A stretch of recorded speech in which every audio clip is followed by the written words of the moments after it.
दोस्तों, आपका एक बार फिर से हमारे चैनल नोटबोर्ड में स्वागत है। तो आज हम आपके लिए क्लास 11th पॉलिटिकल साइंस की जो दूसरी बुक है राजनीतिक सिद्धांत, उसका 5वां चैप्टर अधिकार, उसके 15 बहुत ही इंपॉर्टेंट क्वेश्चंस लेकर आए हैं। ठीक है, तो ये वीडियो पूरी एंड तक देखिएगा, तभी आपको पूरा बेनिफिट मिलेगा। ठीक है, और ये बहुत इंपॉर्टेंट क्वेश्चन है, इसे मिस मत करिएगा। तो पहला क्वेश्चन है, अधिकार किसे कहते हैं। चैप्टर का नाम अधिकार है, तो अधिकार किसे कहते हैं। उत्तर है, वे सारे दावे जिसकी स्वीकृति समाज तथा सरकार दे देती है उसे अधिकार कहते हैं। ठीक है। दूसरा प्रश्न है, अधिकार कितने प्रकार के होते हैं। उत्तर होगा, अधिकार 3 प्रकार के होते हैं, प्राकृतिक अधिकार, नैतिक अधिकार और कानूनी अधिकार। ठीक है, एक बार रिवाइज कर लीजिए। वे सारे दावे जिसकी स्वीकृति समाज और सरकार दे देती है उसे अधिकार कहते हैं। और अधिकार 3 तरह के होते हैं, प्राकृतिक अधिकार, नैतिक अधिकार और कानूनी अधिकार। ठीक है, तो आपको पता चल गया होगा अधिकार किसे कहते हैं और उसके कितने भेद होते हैं, कितने प्रकार के होते हैं। ठीक है। तीसरा प्रश्न है, प्राकृतिक अधिकार किसे कहते हैं। इसका उत्तर होगा, वे अधिकार जो हमें बचपन से मिले हैं उसे प्राकृतिक अधिकार कहते हैं। ठीक है। अब प्राकृतिक अधिकार के भी बहुत सारे भेद होते हैं, तो प्राकृतिक अधिकार कितने प्रकार के होते हैं, यह हमारा चौथा प्रश्न है।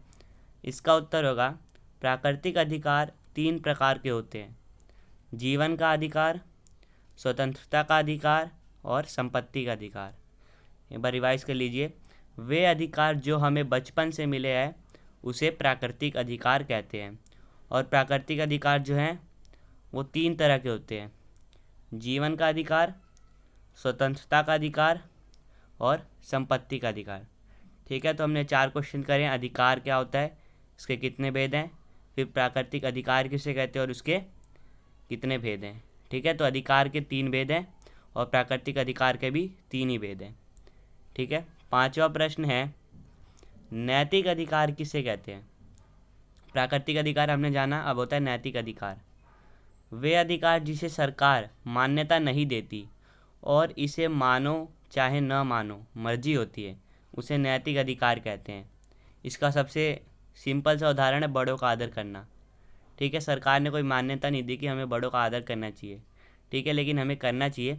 अगर ये मानते हैं तो भी अच्छी बात है, नहीं मानते तो इसमें आपकी मर्जी है, इसमें आप पे कोई रोक टोक नहीं होगी। ठीक है, तो इस तरह के जो अधिकार हैं उसे नैतिक अधिकार कहते हैं। 6वां प्रश्न है, कानूनी अधिकार किसे कहते हैं। वे अधिकार जिसे सरकार द्वारा प्रतिपादित किया जाता है उसे कानूनी अधिकार कहते हैं। ठीक है, तो हमने प्राकृतिक, नैतिक और कानूनी अधिकार के बारे में जान लिया। 7वां प्रश्न है, कानूनी अधिकार कितने प्रकार के होते हैं। तो जो प्राकृतिक अधिकार थे वो 3 तरह के थे और जो कानूनी अधिकार हैं वो 4 तरह के होते हैं। पहला मौलिक अधिकार, दूसरा राजनीतिक अधिकार, तीसरा आर्थिक अधिकार और चौथा नागरिक अधिकार। ठीक है, तो कानूनी अधिकार 4 तरह के होते हैं, मौलिक, राजनीतिक, आर्थिक और नागरिक। ठीक है।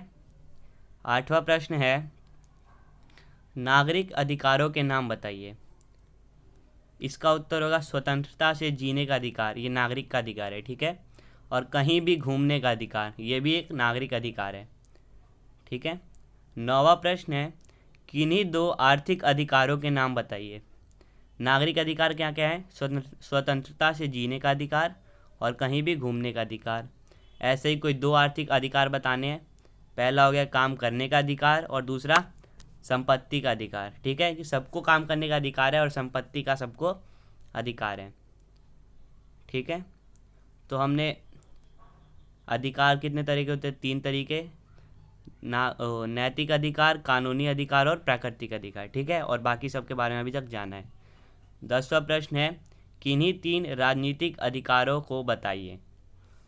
अभी हमने पढ़ा था नागरिक अधिकार, 2 पढ़े थे। ठीक है, अब पढ़ते हैं राजनीतिक अधिकार। तो राजनीतिक अधिकार 3 दिए गए हैं। उत्तर होगा, मत देने का अधिकार, सबको वोट देने का अधिकार है, ये राजनीतिक अधिकार की श्रेणी में आता है। दूसरा है सरकारी कार्य करने का अधिकार और तीसरा है दल या फिर पार्टी बनाने का अधिकार, ये सबको है। ठीक है, तो ये 3 राजनीतिक अधिकार है। 11वां प्रश्न है, कर्तव्य क्या होते हैं। इसका उत्तर होगा कर्तव्य एक प्रकार का हमारा समाज के प्रति ऋण है जो हमें अधिकारों के बदले चुकाना पड़ता है। यानी समाज के प्रति हमारा एक तरह का ऋण है, जो हम अधिकार हैं हमारे, उसके बदले हमें चुकाना पड़ता है। ठीक है। अब अधिकार जो थे वो 3 तरह के थे, लेकिन कर्तव्य कितने प्रकार के होते हैं? इसका उत्तर होगा कर्तव्य जो है 2 प्रकार के होते हैं, नैतिक कर्तव्य और कानूनी कर्तव्य। नागरिकों के किन्हीं 2 नैतिक कर्तव्य के नाम लिखिए। नैतिक कर्तव्य क्या है? माता पिता की सेवा करना और बच्चों को शिक्षा प्राप्त करना। ठीक है। 14वां प्रश्न, किन्हीं 2 कानूनी कर्तव्य के नाम लिखें। पहला होगा सार्वजनिक वस्तुओं का हानि न पहुंचाना, दूसरा हो गया राष्ट्रध्वज का सम्मान करना। ये 2 कानूनी कर्तव्य हैं। आखिरी प्रश्न जो है 15वां, अधिकार और कर्तव्य में संबंध बताइए। इसका उत्तर होगा एक का अधिकार दूसरे का कर्तव्य है, यानी जो मेरा अधिकार है वही किसी दूसरे के लिए कर्तव्य होगा। ठीक है, तो ये इसका अंतर संबंध है। तो हमने 15 बहुत इंपॉर्टेंट क्वेश्चन किए हैं इस वीडियो में। आप वीडियो एक बार दोबारा देख लीजिएगा अगर कुछ समझ नहीं आए तो, क्योंकि ये आपके एग्ज़ाम के लिए बहुत इंपॉर्टेंट। ठीक है, तो इस वीडियो में इतना ही। Thanks for watching, see you again, bye bye.